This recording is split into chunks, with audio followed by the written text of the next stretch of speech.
Hi, இன்றைக்கி 7 month baby கொடுக்குற ஒரு லன்ச் ரெசிபி பார்த்துடலாம். இதுக்கு நான் ஒரு பெரிய சைஸ் முருங்கைக்காய் எடுத்துக்கிறேன். காயை நல்லா குட்டி குட்டியாக கட் பண்ணி வாஷ் பண்ணிவிட்டு நல்லா கொதிக்கிற தண்ணியில் போட்டு அது காய் வேகிற வரைக்கும் வேக வச்சு எடுத்துக்கலாம். சைட்லேயே பாப்பாவுக்கு மட்டும் ஒரு ஸ்பூன் போல் ரைஸுமே குக்கரில் வச்சுக்கிறேன்.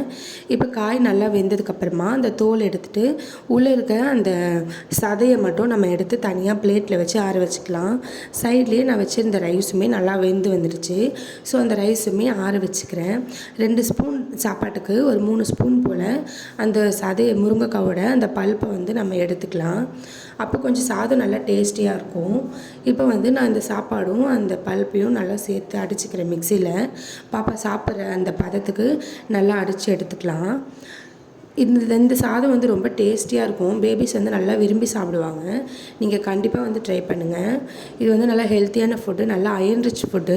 கண்டிப்பாக நீங்களும் 7 மந்த் பேபி வச்சுருக்கீங்கன்னா இந்த ரைஸ் கொடுத்து பாருங்கள் அவங்க எப்படி சாப்பிட்றாங்கன்னு.